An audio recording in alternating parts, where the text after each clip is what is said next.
Shalom, selamat pagi Bapak Ibu, rekan-rekan Persekutuan Rohani Kristen kantor UP2B Sistem Minasa, dimanapun rekan-rekan berada. Kami yakin dan percaya bahwa rekan-rekan semua sehat-sehat adanya, dan di saat ini kita akan mulai ibadah prokris kita.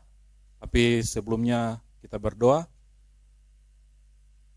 Bapa di dalam surga, selamat pagi, terima kasih Tuhan. Kami bersyukur Bapa bahwa penyertaan-Mu sempurna dalam kehidupan kami. Kami boleh ada sampai saat ini Tuhan tanpa kekurangan suatu apapun. Dimanapun kami berada Tuhan, kami yakin percaya bahwa Engkau menjamah setiap kami Tuhan. Kami mau siapkan hati dan pikiran kami Tuhan untuk beribadah kepadamu Bapa, mendengarkan kebenaran firman-Mu, memuji memuliakan nama-Mu Bapa. Kiranya Bapa Engkau berkati kami, tutup bungkusi kami, lindungi kami Tuhan. Kami mau taruh ibadah ini di dalam tangan-Mu Bapa. Dari awal pertengahan hingga akhirnya mau jadi di dalam nama Tuhan Yesus Kristus. Dalam nama Tuhan Yesus kami berdoa. Haleluya. Amin.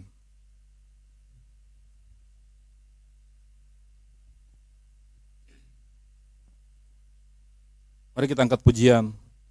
Di jalanku ku diiring.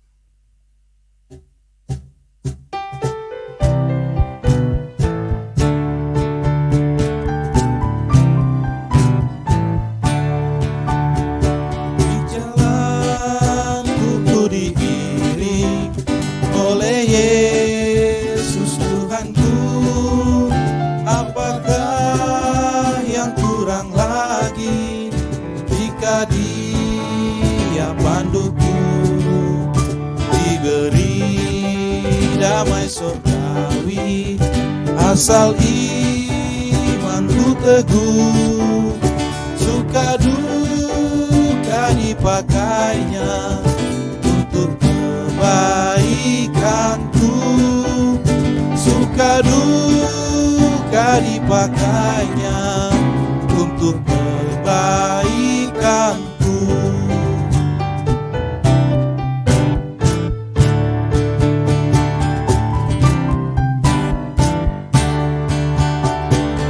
Jalanku yang berliku, dihiburnya hatiku. Bila tiba pencobaan, dikuatkan imanku. Jika aku kehausan dan langkahku tak tetap, dari cadas di depanku datang air yang sedap. Dari cadas di depanku datang air yang sedap.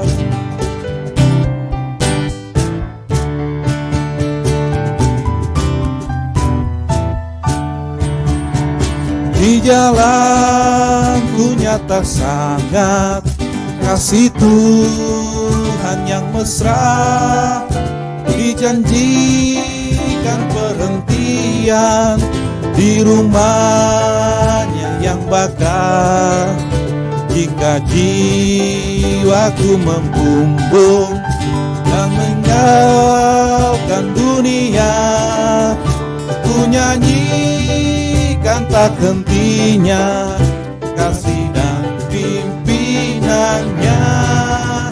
Ku nyanyikan tak hentinya kasih dan pimpinannya.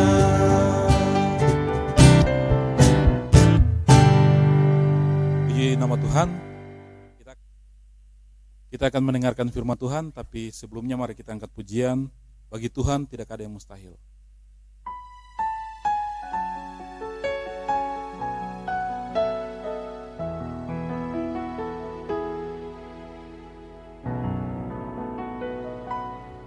Ku yakin saat kau berfirman,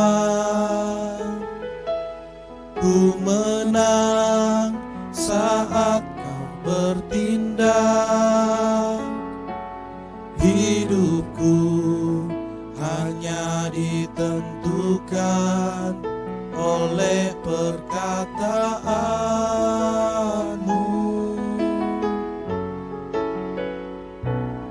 Ku aman karena Kau menjaga. Ku kuat karena Kau menopang. Hidupku hanya ditentukan oleh kuasa-Mu.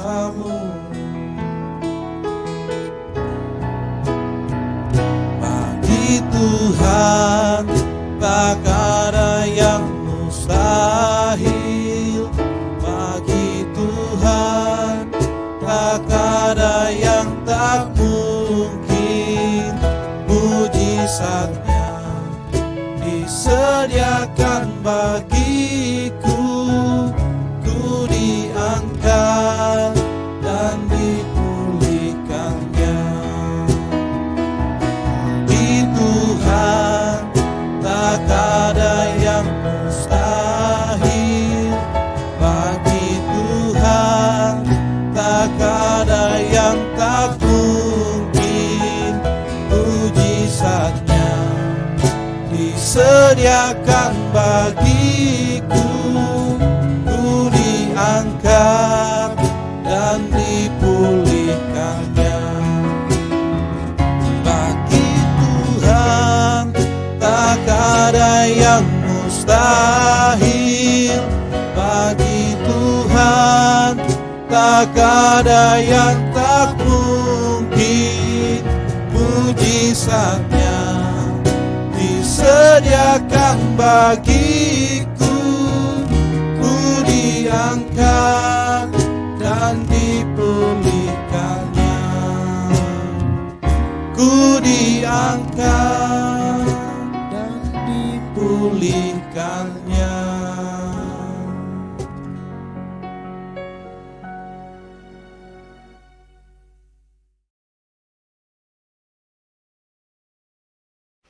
Shalom, selamat pagi. Kita ketemu lagi dalam ibadah pagi hari ini. Saya akan memberikan kebenaran firman Tuhan dalam Alkitab yang sesuai dengan apa yang Tuhan taruh bagi saya hari ini. Tapi sebelumnya mari kita berdoa. Bapa, dalam nama Tuhan Yesus memberkati kami pagi ini untuk pemberitaan firman Tuhan. Kuduskan dan layakkan kami, sehingga firman ini menjadi berkat untuk semua kami yang mendengarkan. Dalam nama Tuhan Yesus kami berdoa dan mengucap syukur.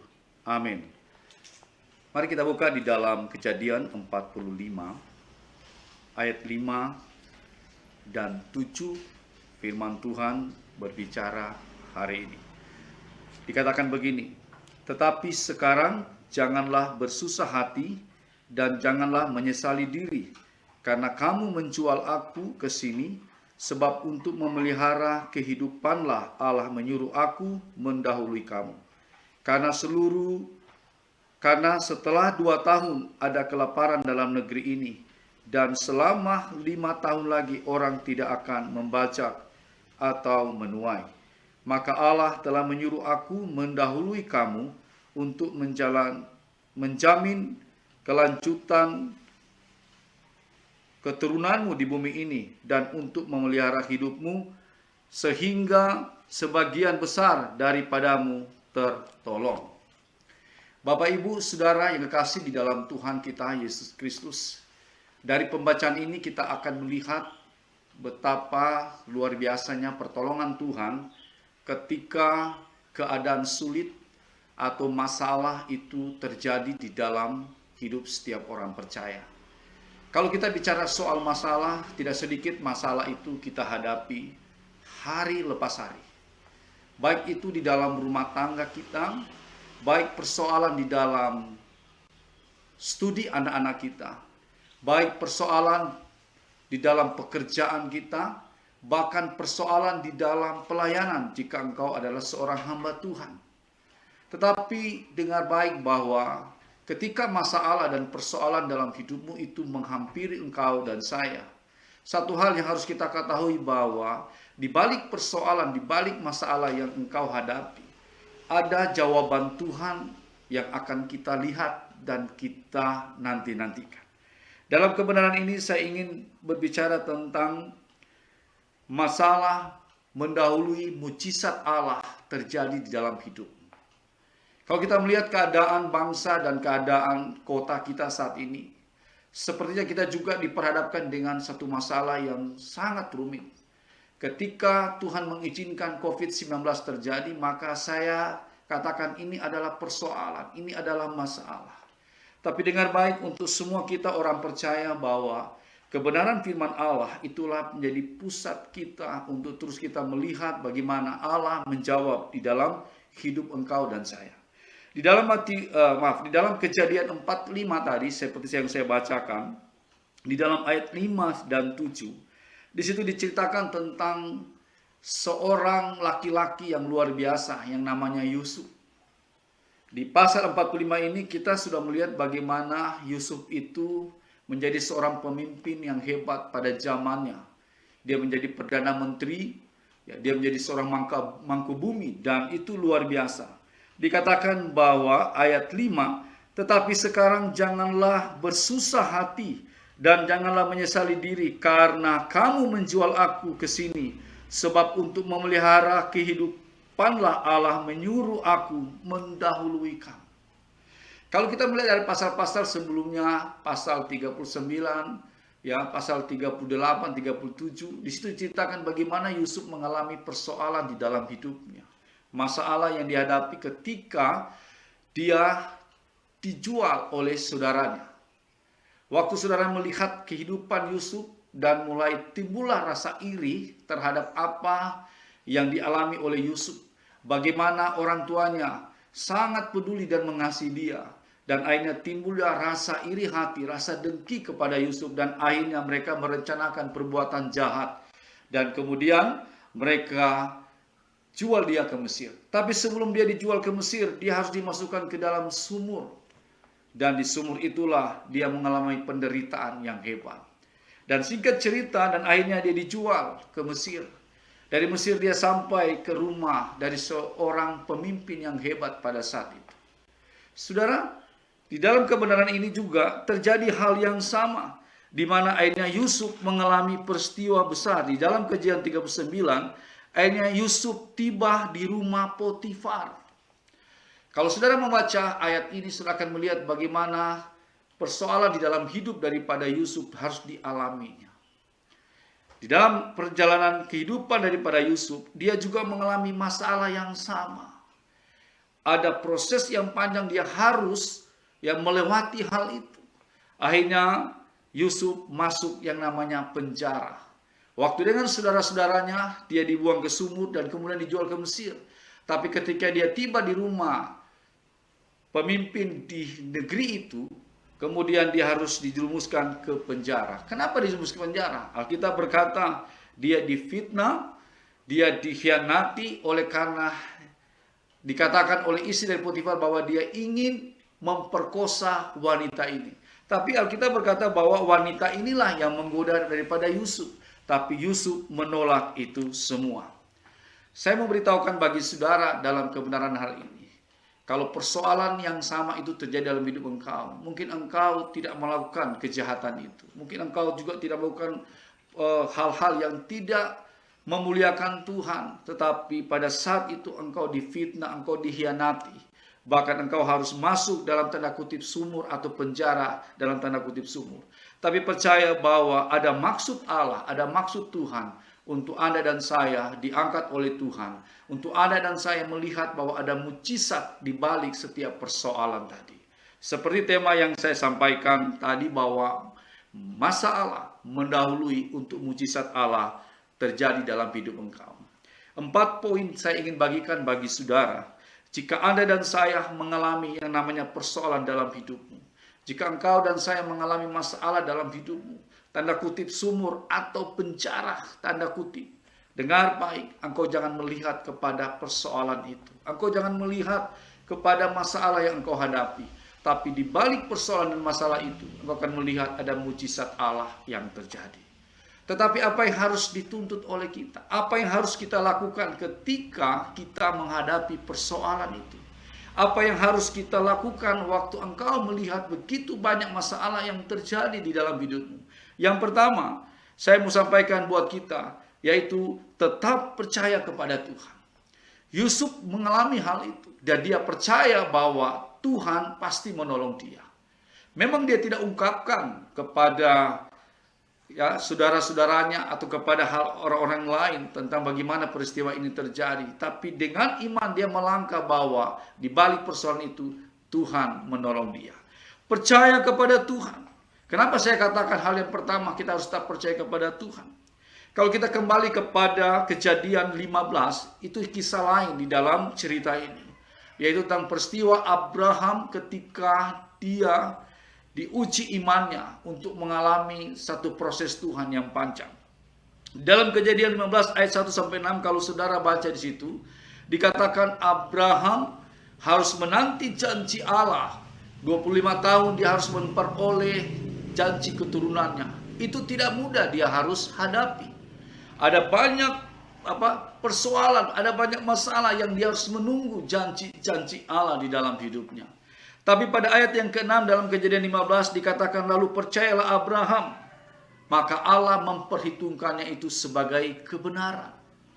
Artinya saudara, bahwa ketika Anda dan saya mengalami persoalan di dalam hidup, baik itu di dalam pekerjaanmu, ingat baik, waktu engkau tetap percaya kepada Tuhan, maka Allah menyatakan itu sebagai kebenaran dalam hidupmu. Sebab di dalam percaya itu ada tindakan kesetiaan. Kalau saudara melihat di dalam Kejadian 15 itu katakan Abraham tetap setia sekalipun dia harus melewati proses panjang yang luar biasa. Dan ini penting juga untuk Anda dan saya. Yang pertama, kita percaya kepada Tuhan. Waktu engkau dan saya mengalami proses ini, mengalami masalah, engkau mengalami tindakan-tindakan yang tidak baik, ada orang-orang tertentu mungkin ingin menghancurkan engkau, baik itu di dalam pekerjaanmu, dengar baik, percaya hanya kepada Tuhan, karena Tuhan sanggup membelanya. Yang kedua, setia. Kenapa penting saya katakan hal ini? Tadi di dalam poin pertama, waktu Abraham percaya, ada tindakan kesetiaan. Yusuf juga mengalami hal itu. Sekalipun proses itu terjadi dalam hidupnya, itu mungkin tidak enak, saudara. Tidak mudah dia lewati. Tapi tetap dia setia kepada panggilan Allah dalam hidupnya. Mimpi yang dia terima, mimpi yang dia dapatkan pada waktu Tuhan menyatakan visi yang besar dalam hidupnya, dia tetap pegang hal itu dan dia tetap setia. Di dalam Amsal 20 ayat 6 dikatakan, ya, orang yang menyebut dirinya baik itu banyak, tapi siapakah yang menemukan orang yang setia? Saudara, penting buat saudara dan saya. Orang baik menyebut dirinya baik banyak. Di mana-mana banyak orang bicara saya orang yang baik. Tapi siapakah yang bisa menemukan orang yang setia? Dan ini penting buat Anda dan saya. Siapapun engkau hanya lakukan kesetiaan. Kalau kau ada seorang pengerja, orang pekerja atau siapapun pegawai dalam satu perusahaan, dituntut bagi hidup engkau harus setia kepada Tuhan. Setia kepada pemimpinmu, setia kepada siapapun yang memberi engkau tanggung jawab supaya engkau berkenan kepada Allah. Dikatakan Yusuf ia tetap setia dengan iman bahwa Allah sanggup melepaskan dia dari sumur itu. Dia setia dengan iman bahwa dia juga pun akan terlepas dari penjara, ya, yang terjadi pada waktu Potifar melakukan fitnah di dalam hidupnya. Kesetiaannya membuat ia tidak mengeluh. Kesetiaannya tidak menyebabkan, ya, dia tidak menyebabkan saudaranya atau menyalahkan saudaranya. Kesetiaannya dia menghormati perkawinan tuannya. Orang yang setia, dia pasti tetap bersyukur kepada Tuhan. Dia tidak menyalahkan apa yang dilakukan oleh saudaranya. Bahkan dia tidak mengkhianati perkawinan daripada tuannya, yaitu Potifar. Dia tetap memegang kepercayaan dari tuannya. Di dalam Kejadian 39 ayat 8-9 sungguh luar biasa. Alkitab berkata seperti ini, saya baca secara cepat di dalam pasal 39 ayat 8-9 dikatakan begini. Tetapi Yusuf menolak dan berkata kepada istri tuannya itu, dengan bantuanku, tuanku itu tidak lagi mengatur apa yang ada di rumah ini. Dan ia telah menyerahkan segala miliknya kepada kekuasaanku. Ayat 9, bahkan di rumah ini ia tidak lebih besar dari kuasanya daripadaku, dan tiada yang tidak diserahkannya kepadaku selain daripada engkau, sebab engkau istrinya. Bagaimanakah mungkin aku melakukan kejahatan yang besar ini dan berbuat dosa terhadap Allah? Saudara, lihat kebenaran ini. Yusuf, dia setia kepada panggilan yang Tuhan nyatakan dalam hidupnya. Dia tidak mau melakukan dosa dan berbuat kesalahan sekalipun dari hari ke hari. Alkitab berkata, istri Potifar menggoda dia. Tapi dia tetap setia. Dia tidak melihat bahwa ini masalah ini akan menghancurkannya. Dan akhirnya dia mengalami kemenangan. Yang ketiga, dikatakan begini. Bagaimana ketika persoalan itu terjadi dalam hidupmu atau engkau mengalami masa-masa sulit hari-hari ini? Poin yang ketiga, engkau harus hidup di dalam kekudusan Allah. Di dalam ayat 9b dalam pasal 39 tadi dikatakan, bagaimana ia harus berbuat dosa kepada Allah. Padahal hari itu dia harus digoda, dia harus dirayu oleh istri Potifar, tapi dia tidak berbuat kesalahan itu. Artinya apa? Dia menjaga kekudusannya. Anda dan saya hari-hari penting untuk menjaga kekudusan di dalam hidup engkau. Karena tanpa kekudusan, dalam Ibrani 12 ayat 14 dikatakan, tanpa kekudusan engkau tidak akan melihat Allah. Hidup dalam kekudusan itu penting. Mungkin orang berkata, Pak, bagaimana saya hidup dalam kudus? Memang itu tidak mudah. Tetapi setiap saat, setiap hari, engkau harus datang kepada Tuhan. Mengandalkan Tuhan untuk engkau terus bersyukur dan minta tuntunan Roh Kudus supaya engkau tidak terlibat kepada dosa. Tidak jatuh kepada jerat daripada kuasa kegelapan. Karena dengar baik, di dunia ini persoalan tidak akan pernah selesai. Di dunia ini, selama kita ada di dunia, masalah dan persoalan itu akan terus kita hadapi. Godaan itu di mana-mana. Mau laki-laki, mau perempuan, godaan itu akan terus ada di hadapan Anda dan saya. Mungkin juga di dalam pekerjaan. Berapa banyak orang terjerat dengan rayuan kuasa kegelapan.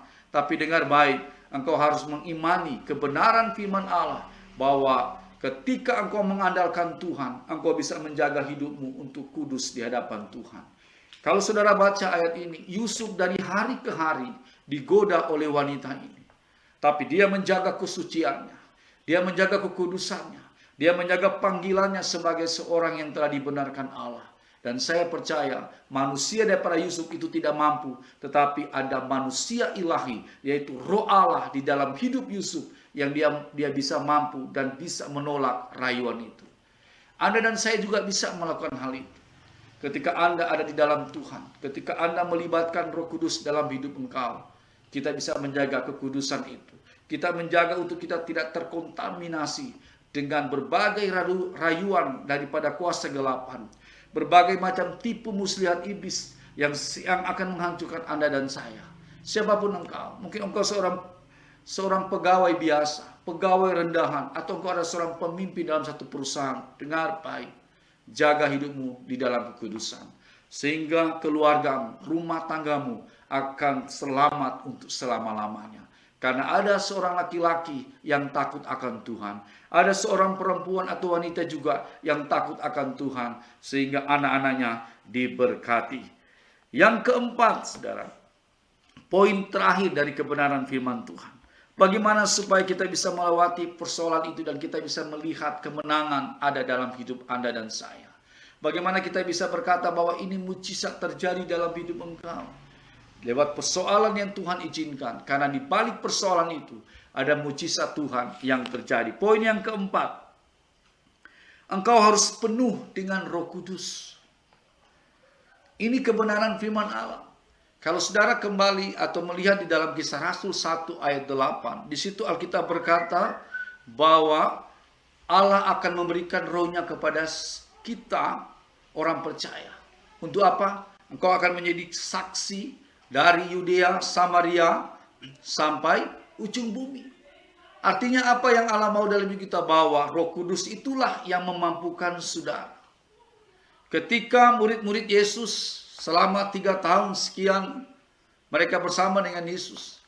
Secara lahiriah mereka seperti orang yang hebat, yang mampu, bahkan yang cakap. Tapi ketika Yesus mati di kayu salib. Berapa banyak murid-murid Tuhan Yesus ketakutan, kocak-kacir, lari. Kenapa? Mereka belum memiliki yang namanya kuasa itu. Roh Kudus belum diberikan kepada mereka. Sehingga seorang Petrus yang hebat pun mampu menyangkal Yesus. Ketika dia didapati seorang hamba perempuan berkata, "Kamu adalah salah satu murid Yesus." Apa yang dikatakan oleh Petrus? "Aku bukan muridnya, aku tidak kenal." Saudara lihat, Petrus yang hampir sering dengan bersama dengan Yesus, tapi dia bisa ketakutan. Tapi ketika Petrus dipenuhi Roh Kudus, kalau saudara baca dalam Kisah Rasul pasal 2, pasal 3, hebat bagaimana Petrus berkhotbah, ada 3.000 orang lebih bertobat. Kuasa itu diberikan kepada Petrus. Itu juga kuasa yang sama yang harus kita miliki. Waktu Anda dan saya percaya Tuhan, waktu Anda dan saya menerima Yesus sebagai Tuhan dan Juru Selamat, pada saat itu juga kuasa yang sama diberikan dalam hidup engkau. Kita tidak mampu melewati persoalan dan masalah yang terjadi hari-hari ini. Seperti yang kita dengar atau kita lihat bagaimana COVID-19 melanda hampir seluruh dunia. Dan semua orang tidak mampu untuk melewati itu dengan penuh kegembiraan. Semua ada dalam ketakutan, ada dalam kecemasan. Tapi orang yang di dalam Tuhan, orang yang benar-benar berpegang kepada panggilan dan rencana Allah, orang yang benar-benar ada hidup di dalam Tuhan dan Roh Kudus ada dalam diri orang itu, maka dia yang mampu untuk berkata Allah itu hebat dan ajaib dalam hidupnya. Maka penting buat kita, poin keempat, penuhlah engkau dengan Roh Kudus. Karena kita harus dipenuhi dengan Roh Kudus setiap saat. Oleh Roh itulah kita mampu berkata-kata. Oleh Roh Kudus itulah kita mampu untuk mengatakan tidak kepada dosa. Oleh Roh Kudus itulah kita mampu untuk menolak tawaran-tawaran dunia. Oleh Roh Kudus dalam hidup Anda dan saya, engkau bisa berkata, saya tidak mau melibatkan diri kepada halnya dosa. Apalagi kepada tipuan-tipuan yang akhirnya menghancurkan diri Anda. Pesan firman Tuhan buat Anda dan saya hari ini, atau pagi hari ini. Biarlah kita renungkan supaya kita tetap kuat terus di dalam Tuhan.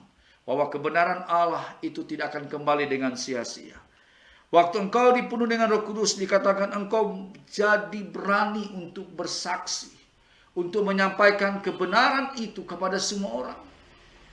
Sebagai pegawai biasa, engkau akan tampil menjadi orang yang luar biasa pada waktu Roh Kudus ada di dalam diri engkau.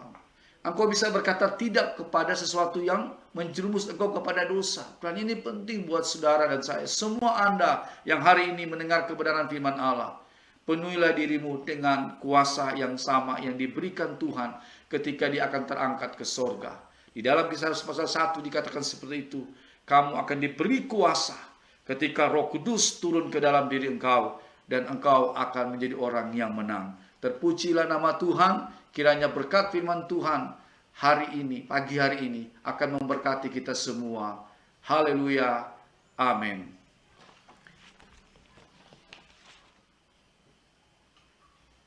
Kita akan berdoa syafaat. Dan mari semua Bapak Ibu Saudara kita bersatu hati. Dengan iman kita akan berdoa. Bapa, di dalam nama Tuhan Yesus kami bersyukur dan berterima kasih untuk kebenaran firman Tuhan yang sudah disampaikan. Kami percaya firman ini tidak akan kembali dengan sia-sia. Dan hari ini Tuhan, kami akan bersyafaat. Kami akan berdoa.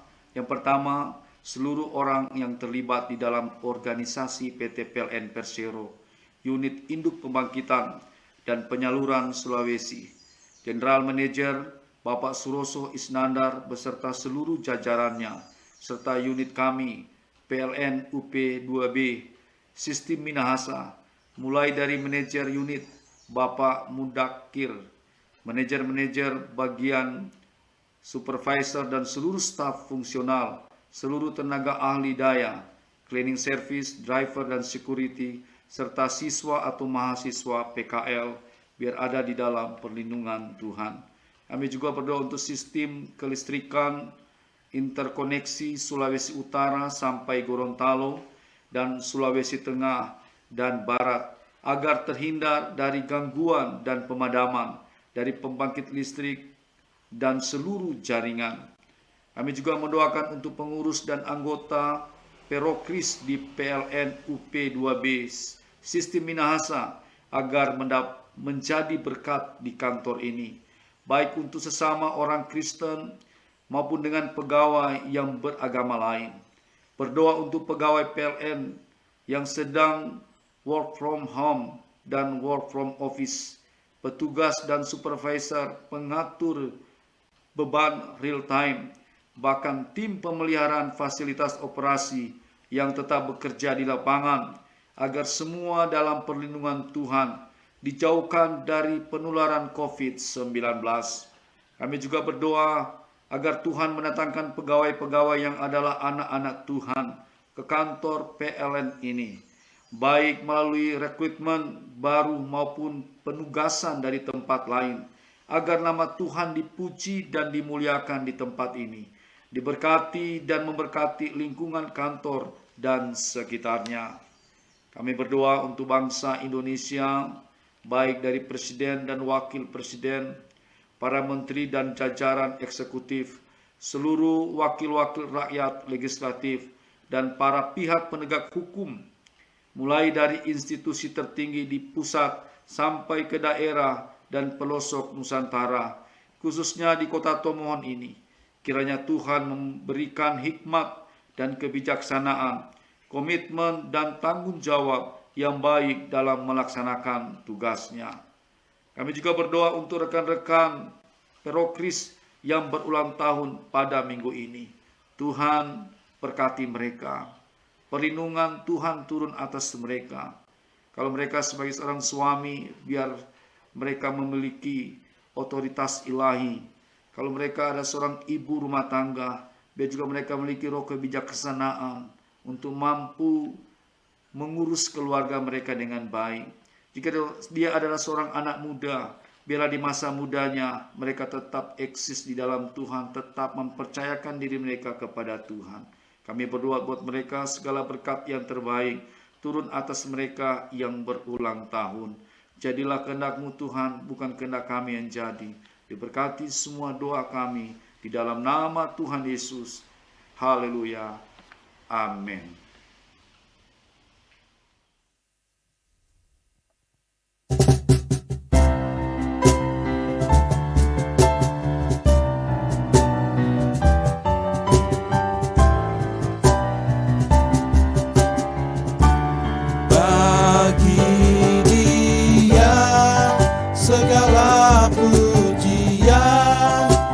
Serta syukur kekal selamanya bagi Dia, segala pujian, hormat serta syukur selama-lamanya.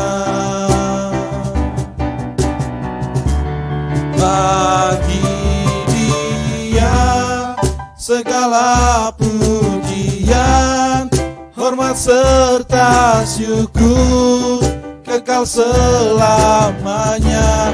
Bagi Dia segala pujian, hormat serta syukur selama-lamanya.